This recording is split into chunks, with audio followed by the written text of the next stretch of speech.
Continuation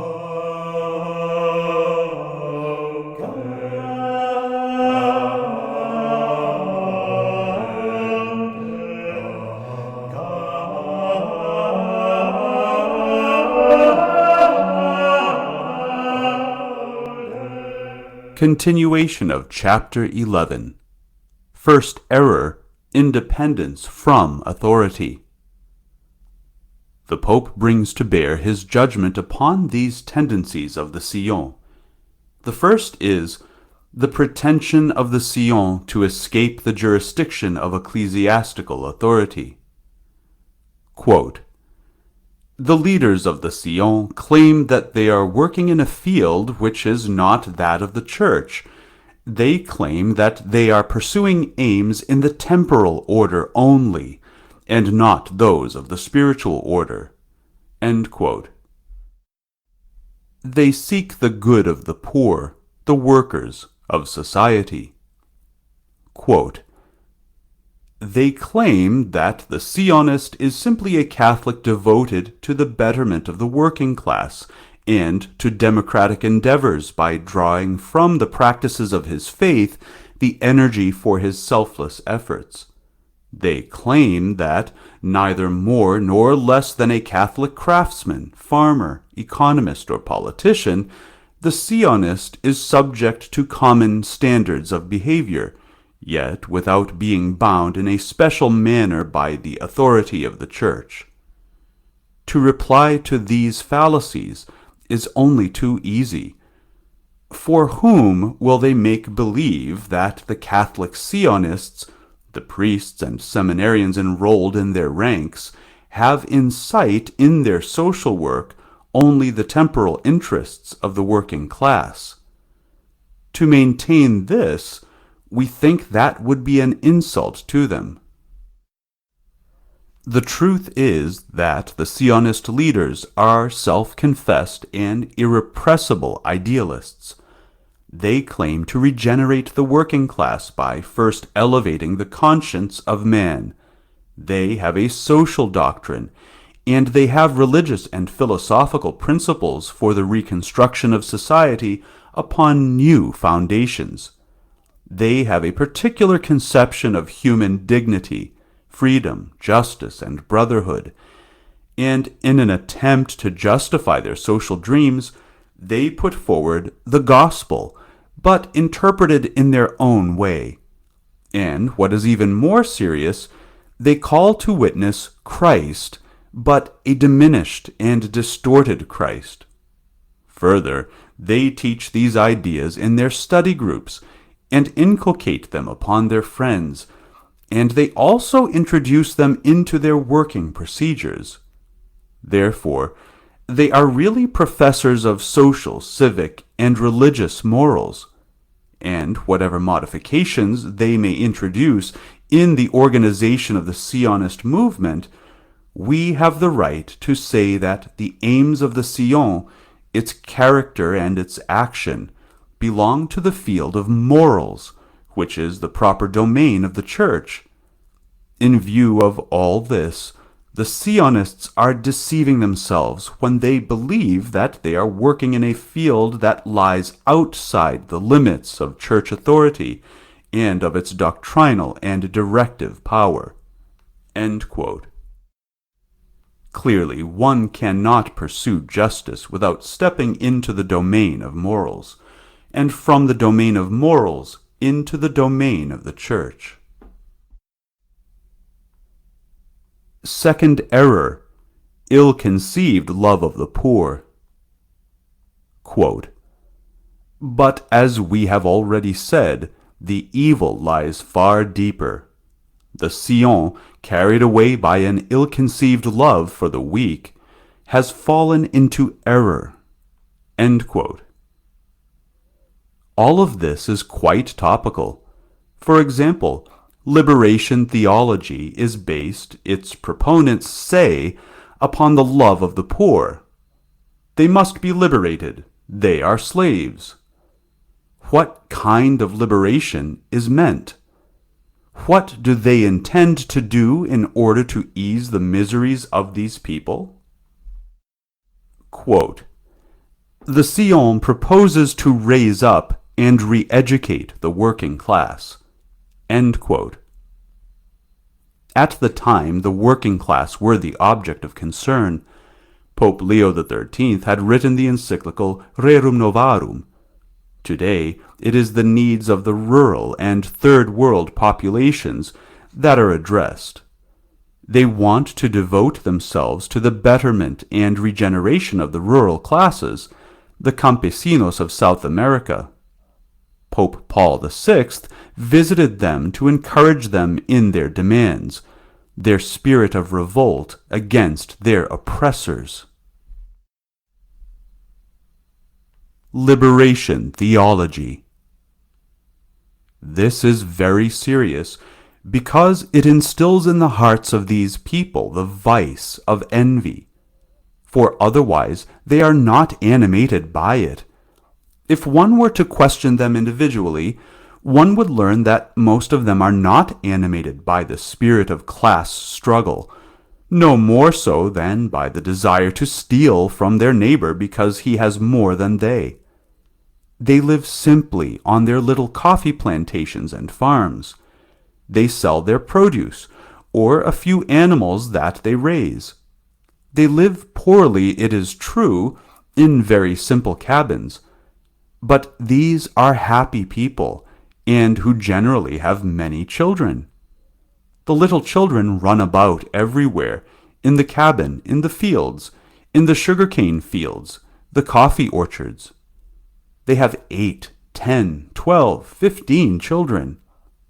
These people are not at all animated by the sentiments that are imputed to them, or that the revolutionaries seek to inspire in them.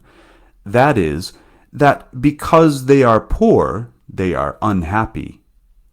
The subversives want to make them unhappy, and instill in these good, simple people, who do not think of it at all, a revolutionary spirit, blaming the rich and the government for whatever miseries they may endure. They want to turn them into revolutionaries. It is atrocious. They try to rally them together and persuade them that the church is on their side, and that these poor people should fight for social justice, even by force if necessary. It is frightful. The result is that they incite them to join the guerrillas, who burn and kill everywhere. This results in a more miserable condition for the rural peoples than ever before. In the countryside they are raided by the guerrillas, for when these bandits come to their dwellings, they take everything they need to eat as well as any money they can find. And so these rural folks are really reduced to a state of misery. And by doing this, the instigators pretend to liberate these people. It is quite simply criminal folly and pure wickedness. It is truly a diabolic spirit that drives these self-styled liberators. I had the opportunity of seeing the campesinos in Colombia and Peru when I visited our priests and missionaries who lived in the midst of these people. Certainly they were poor, but they manifested no rancor and expressed no hatred against anyone. One could see that, despite their simple life, they were happy. Undoubtedly, the governments should do what they can to elevate their standard of life a little, and enable them to own their own modest properties so that they can remain in the country and cultivate their fields, and sell their goods at a fair price. Instead of pursuing such a policy, they attract them to the cities where they find themselves grouped in enormous agglomerations, and much more miserable than when they lived in the country, where they had some goods at their disposition. They become utterly destitute, and truly what are called proletarians.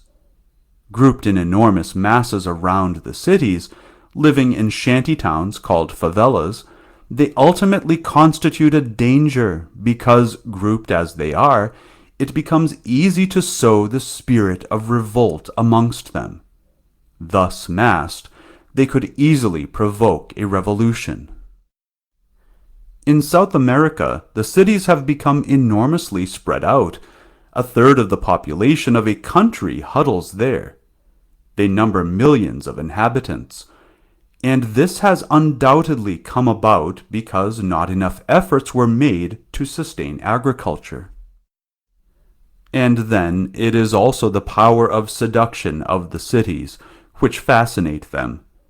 If one of them succeeds in finding a job and getting a little salary, right away he spends it to buy clothing or a camera or a hat, and that becomes his entire fortune. When he returns to the village and displays his wealth to his brothers and sisters, they are wide-eyed, and all those who had stayed in the country suddenly desire to head for the city and follow the one who earned a little money and could dress a little better than they. They have one thought, to go and rejoin the one who has seen the city with its television, the stores, its wonders. The city's power of attraction is horrendous. And so seduced by what they imagine, they in turn set out for the city, where most of them do not find work. Then they fall into real misery, or else they attach themselves to one or two who work and have a reasonable salary, and they all live on that. There are as many as 15 or 20 who depend upon one who works and who cannot do otherwise than support them. Their whole salary is absorbed. They cannot possibly save anything, and all this causes very great problems. And what is more, all this upheaval is willed. The people are being deliberately turned into a proletariat. These people own nothing, and a man who no longer owns anything is ripe for revolution. On the contrary, a man who has a small holding, even if it is not much, it is at least a house, a few cocoa trees, a few banana trees, some sugar cane on which he can live. He can live off his own land. He is attached to the place where he finds himself, and he has no desire to foment revolution. He can at least live. But those who have gone to the city and have nothing are idle all day long. What do they do to pass the time? Either they steal or they loiter, and become the prey of all the vices. Clearly there is a profound malaise, but the danger comes from inspiring the spirit of revolt in these poor souls, instead of giving them the idea of work, of property, and helping them meet the difficulties they encounter.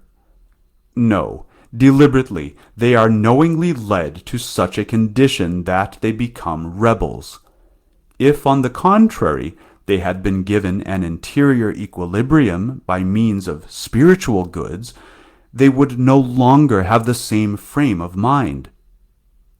These reflections and examples that I have related, because I have observed them, do not distance us from the motives that led Pope Pius X to condemn the Sillons, for, on the contrary, he had rightly measured the dangers spawned by the false conceptions of social life proposed by the movement.